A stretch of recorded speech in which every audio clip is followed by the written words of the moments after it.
আমি আমার সহকর্মীর মৃত্যুতে খুবই ব্যথিত, ক্ষুব্ধ।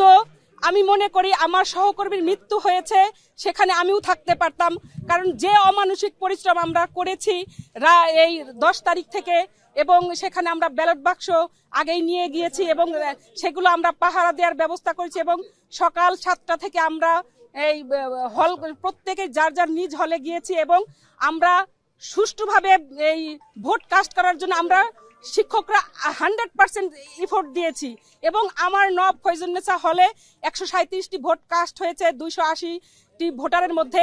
আমরা সম্পূর্ণ, কেউ যদি বলে যে 0.0% কি 1% যে এখানে কারচুপি হয়েছে কি অথবা অনৈতিক হয়েছে, সেটা না।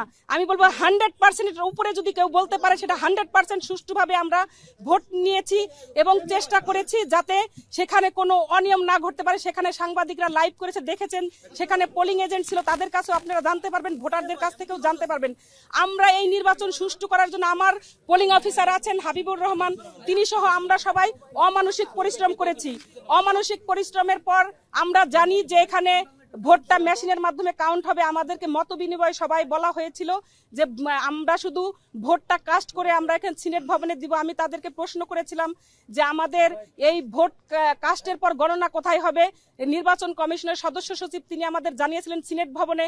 আমি তাকে প্রশ্ন করেছিলাম কেন সিনেট ভবনে হবে, তাহলে তো অনেক দেরি হয়ে যাবে, তাহলে আমরা কেন 21টা হলেই আমরা কাস্ট করব না। তখন তিনি বলেছিলেন আমরা মেশিনের মাধ্যমে কাস্ট করব ম্যাডাম, আমরা অতি দ্রুত রেজাল্ট দিতে পারবো, যাতে আপনাদের কষ্ট লাঘব হয়, সেজন্য মেশিনের মাধ্যমে আমরা কাস্ট করব, ভোট কাউন্ট করব। আমরা সেটাই মেনে নিয়েছি, আমরা সেটাই জানতাম। কিন্তু রাত 10 তারিখ রাতের পরে নোটিশ আসছে হঠাৎ করে, যে আমি জানতাম না সেটা। আমার প্রভোস্ট আমাকে গতকাল 11 তারিখে যখন ভোট নিচ্ছিলাম তখন আমাকে বলেছেন যে আমাদের তো ওইখানে থাকতে হবে, ম্যানুয়াল পদ্ধতিতে হবে। যদি ম্যানুয়াল পদ্ধতিতে হয় তাহলে যখন সরে আসলেন তারা মেশিনের কার্যক্রম থেকে, তাহলে ম্যানুয়াল পদ্ধতি হলেই যদি ভোট কাউন্ট হতো তাহলে দেখা যেত যে বিভিন্ন হলে রাত 10টার মধ্যে রেজাল্ট হয়ে যেত। আমরা এখানে নির্বাচন কমিশনে নিয়ে আসতাম, 11টার মধ্যে রেজাল্ট হয়ে যেত। আর 11টার মধ্যে যদি রেজাল্ট হয়ে যেত তাহলে আমার সহকর্মীর মৃত্যু দেখতে হতো না, কারণ তিনি সারাদিন অমানসিক পরিশ্রম করার পরে রেস্টে গিয়েছেন। কারণ তাকেও তো বলা হয়েছে যে আবার কাউন্টিং এর জন্য আসতে হবে। তিনি হয়তো স্ট্রেস নিয়ে ঘুমাতে পারেননি কখন তাকে ফোন দেওয়া হবে, যেমন আমি স্ট্রেস নিয়ে ঘুমাতে পারিনি যে আমাকে কখন ফোন দেওয়া হবে আমার হলের এই ম্যানুয়াল পদ্ধতিতে কাউন্টিং এর জন্য।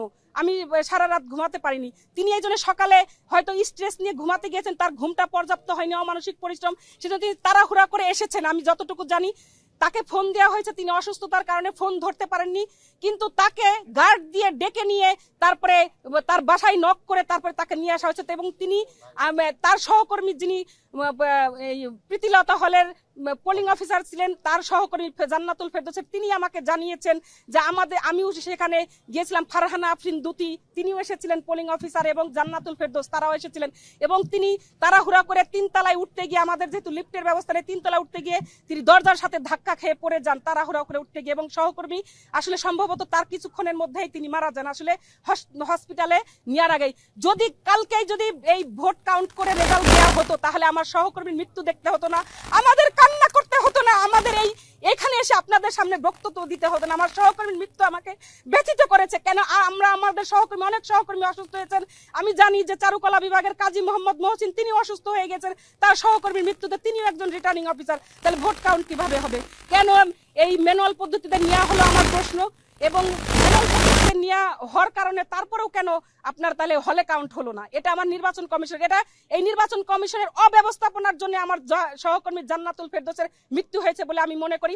আমি এই মৃত্যুর বিচার চাই, এই মৃত্যুর সঠিক বিচার চাই। বিশ্ববিদ্যালয় প্রশাসনকে এই অব্যবস্থাপনার জন্য দায়ী করছে, এবং আমার এই মৃত্যুর জন্য বিশ্ববিদ্যালয় প্রশাসন দায় নিতে হবে, এবং এই জান্নাতুল ফেরদৌসের পরিবারকে তার ক্ষতিপূরণ দাবি করছে আমি, তাকে ক্ষতিপূরণ দিতে হবে। যে হল সংসদে মাত্র একটি মাত্র ব্যালট পেপারের মাধ্যমে আপনার হচ্ছে হল ভোট কাউন্টিং হচ্ছে, কিন্তু জাকসুতে কিন্তু আমাদেরকে 3টা করে, একজন ভোটারের 3টা করে, তার মানে আমার যদি ধরেন 8,000 হচ্ছে ভোট কাস্ট হয়ে থাকে, তাহলে আমাকে 24,000 আমাকে কাউন্ট করতে হবে ম্যানুয়াল পদ্ধতিতে। এটা কিভাবে সম্ভব?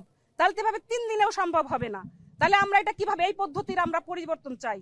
এটা আমরা কোনো ক্রমে, আমরা অমানসিক পরিস্থিতি, আমরা শিক্ষক, আমাদের পরিবার আছে, আমাদের শারীরিক মানসিক স্ট্রেস আছে, আমরা এই স্ট্রেস নিতে পারছি না।